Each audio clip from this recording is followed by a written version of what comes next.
Realme 2 pro Redmi note 5 প্রোকে খুব ভালোভাবেই টক্কর দিয়েছিল। বর্তমানে রিয়েলমি এর তরফ থেকে আসতে যাচ্ছে রিয়েলমি 3 প্রো। তো দর্শক, রিয়েলমি 2 প্রো ফোনটি খুব ভালো সার্ভিস দিয়েছিল, বিশেষ করে ইন্ডিয়ার বাজারে।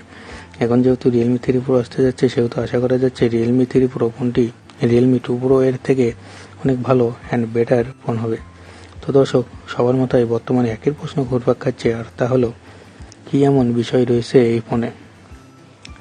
রিয়েলমি ফোন সবসময় ডিজাইনের প্রতি গুরুত্ব দিয়ে থাকে এবং বাজেটের দিকে খেয়াল রাখে এবং সে অনুযায়ী বাজারে ফোন নিয়ে আসে।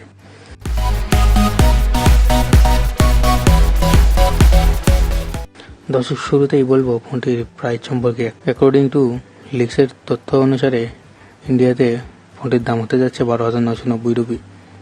শেষমেশ যদি ফোনের বাজেট এটাই থাকে, তাহলে অবশ্যই আশা করা যাচ্ছে শাওমি ও স্যামসাংয়ের বড় প্রতিদ্বন্দ্বী আসতে যাচ্ছে শীঘ্রই। দর্শক, আমার এগুলো কথা বলার অনেকগুলো কারণ রয়েছে। প্রথমে, ফোনটির ডিজাইন হতে যাচ্ছে চমৎকার, আর দ্বিতীয়ত ফোনটির গ্লাস হতে যাচ্ছে গরিলা গ্লাস প্রোটেকশন 6। ফোনের ব্যাক কভার হিসেবে পাওয়া যাবে পলিকার্বনেট। কোনো তথ্য মতে শোনা যাচ্ছে গ্লাস ব্যাক কভারও দিতে পারে। তো দাম অনুযায়ী আমার কাছে আসলে মনে হচ্ছে না যে গ্লাস ব্যাক কভার দেবে। তো দেখা যাক ফোনটি রিলিজ হওয়া পর্যন্ত। কিন্তু ফোনটির বিভিন্ন কালার হবে এবং কালারগুলো হবে গ্রেডিয়েন্ট কালার, যা দেখতে অনেকটাই অ্যাট্রাকটিভ ও চোখ ধাঁধানো হবে। আর ফোনটির ব্যাকে থাকবে ফিঙ্গারপ্রিন্ট সেন্সর এবং যা অত্যন্ত ফাস্ট হবে, কারণ ফিজিক্যাল ফিঙ্গারপ্রিন্ট সেন্সর থাকবে। আর ইউএসবি পোর্ট হিসেবে থাকবে টাইপ সি পোর্ট, যা বর্তমানের ফোনগুলোর সাথে তাল মিলিয়ে চলবে। যদি আপনাদের ভিডিও ভালো লাগে তাহলে অবশ্যই লাইক দেবেন এবং চ্যানেলটিকে সাবস্ক্রাইব করবেন, কারণ পরবর্তীতে রিয়েলমি 3 প্রো এর ফুল ভিডিও নিয়ে আসবো।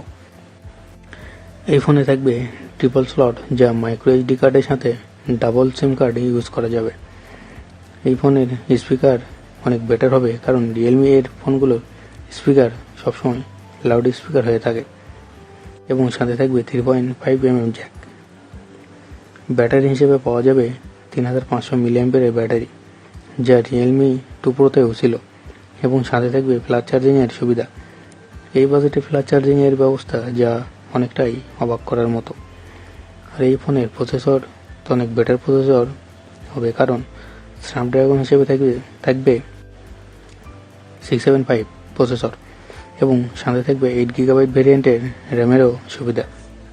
ক্যামেরা অনেক বেটার লেভেলের ক্যামেরা হবে, কারণ অনেক তথ্য মতে শোনা যাচ্ছে 48 মেগাপিক্সেল ক্যামেরা থাকবে রেডমি নোট 7 এর মতোই, যা সনির IMX সেন্সর। কিন্তু রিয়েলমি ফোনের ক্যামেরা অপটিমাইজেশন খুব একটা ভালো হয় না। Picture face quality over expose করে তোলে অতিরিক্ত বিউটি মোডের জন্য, অনেকটাই হতাশার, এবং এজ ডিটেকশনও খুব একটা ভালো হয় না। এবার আশা করা যাচ্ছে এই বিষয়গুলোর দিকে নজর দিবে রিয়েলমি। আর ফ্রন্ট ক্যামেরা হিসেবে থাকবে 16 মেগাপিক্সেলের ক্যামেরা এবং এই ফোনটির মাধ্যমে 4K ভিডিও করা যাবে। তো দর্শক, সব কিছু মিলে তো মনে হচ্ছে এই ফোনটি অনেক বেটার ফোন হতে যাচ্ছে। আর একটি কথা, বাংলাদেশে ফোনটির দাম কত হতে পারে সে বিষয়টি জানাবো যখন এই ফোনটির ফুল রিভিউ নিয়ে আসবো। ততদিন আপনারা অবশ্যই ভালো থাকবেন এবং আমাদের চ্যানেলটিকে সাবস্ক্রাইব করতে আশা করি ভুলবেন না।